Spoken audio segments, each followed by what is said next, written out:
জুলাই ঘোষণাপত্র যেহেতু সরকার নিজের মতো করে তাদের ভিতরে থেকেই এটা পাবলিশ করেছেন, আমরা আস্থা রেখেছি, কিন্তু জুলাই ঘোষণাপত্রের ব্যাপারে এমন একটা অপরিপূর্ণ ডকুমেন্ট আমরা পেয়েছি যেটা আমাদেরকে আর আশাব্যঞ্জক রাখতে পারে নাই। জেন্টলম্যান এগ্রিমেন্টের কথা বলা হয়, জুলাই ঘোষণাপত্র জেন্টলম্যান এগ্রিমেন্টের একটা উদাহরণ, যেখানে জেন্টলম্যানরা বসে গত 16 বছরে আমাদের আন্দোলনের যে ইতিহাস, সেই ইতিহাসকে তারা সেখানে অন্তর্ভুক্ত করেন নাই। অতএব শুধুমাত্র মুখের কথায়, শুধুমাত্র জেন্টলম্যান এগ্রিমেন্টের দোহাই দিয়ে, আন্ডারস্ট্যান্ডিং এর দোহাই দিয়ে ঐকমত্য কমিশনের আলোচনাগুলোকে বাংলাদেশে বাস্তবায়ন করা হবে, এই বিষয়ে আমরা আস্থা রাখতে পারি না। এবং তার থেকেও বড় কথা হলো, এই অন্তর্বর্তীকালীন সরকার, তাদেরই দায়িত্ব হচ্ছে বাংলাদেশ আগে যে ফেসিবাদী কায়দায় চলতো তার পরিবর্তে নতুন এক গণতান্ত্রিক ব্যবস্থা বাংলাদেশকে উপহার দেওয়া। এবং পরবর্তীতে যারা রাষ্ট্র ক্ষমতায় আসবেন, শাসন ক্ষমতায় পরিচালনা করবেন, তাদের দায়িত্ব হলো যা কিছু বাস্তবায়ন করা হলো জুলাই সনদের সবকিছুকে তারা পালন করে যাবেন, সেখানে কোনো ব্যত্যয় তৈরি করবেন না। এখন একটা বিষয় আমাদের আলোচনা করা প্রয়োজন। ঐকমত্য কমিশনের দ্বিতীয় দফার বৈঠকে আমরা যে বিষয়গুলো নিয়ে আলোচনা করেছি, সংবিধানের মূলনীতি থেকে শুরু করে নিয়ে সংবিধান সংশোধন, প্রধানমন্ত্রী, রাষ্ট্রপতি, সংসদের গঠন, উচ্চকক্ষ, বিচার বিভাগ, জরুরি অবস্থা, এই প্রত্যেকটা বিষয় সংবিধানের সঙ্গে ওতপ্রোতভাবে জড়িত বিষয়।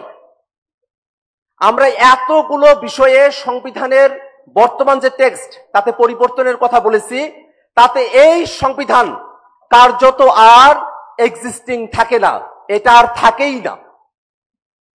আপনারা যারা ঐকমত্য কমিশনের আলোচনাগুলো ফলো করেছেন, তারা একটা জিনিস একটু করে দেখবেন, বিশেষত তাদের কথায় যারা শুধুমাত্র সংশোধনীর কথা বলেন, যে বিষয়গুলোতে সংশোধনী আনানোর কথা বলা হয়েছে, এই বিষয়গুলোকে বর্তমান সংবিধানের সঙ্গে একটা মিক্সড ভার্সন আপনারা করে দেখেন যে এই সংবিধানের আর কতটুকু বহাল তবিয়তে থাকে। এই সংবিধানের বড় অংশটাই আর বহাল তবিয়তে থাকে না, কিন্তু একটা জিনিস থাকে, সেটা হলো সংবিধানের বেসিক স্ট্রাকচার। অর্থাৎ এই সংবিধানের এমন কিছু বিষয় রয়েছে যেটা অন্তর্নিহিত, যেটাকে আর কখনোই পরিবর্তন করা যায় না। এবং সেই দোহাই দিয়ে ইতিপূর্বে বাংলাদেশের সংবিধানের সংশোধনীগুলোকে হাইকোর্টে চ্যালেঞ্জ করা হয়েছে এবং কোর্ট কিন্তু সেগুলোকে বাতিল ঘোষণা করেছে। আমরা যে বিষয়গুলোতে নতুন বাংলাদেশের জন্য একমত হয়েছি, সেই বিষয়গুলোকে যদি টেকসই করতে হয়, তাহলে নতুন সংবিধানের বিকল্প নাই। বন্ধুগণ, এই কারণে জুলাই সনদ বাস্তবায়নের বিষয় নিয়ে যখন আমরা আলোচনা করি, তখন আমাদেরকে ইতিহাস থেকে শিক্ষা নিতে হবে। এই অন্তর্বর্তীকালীন সরকার, তাদের এক্সিট পয়েন্ট তাদেরকেই খুঁজে বের করতে হবে।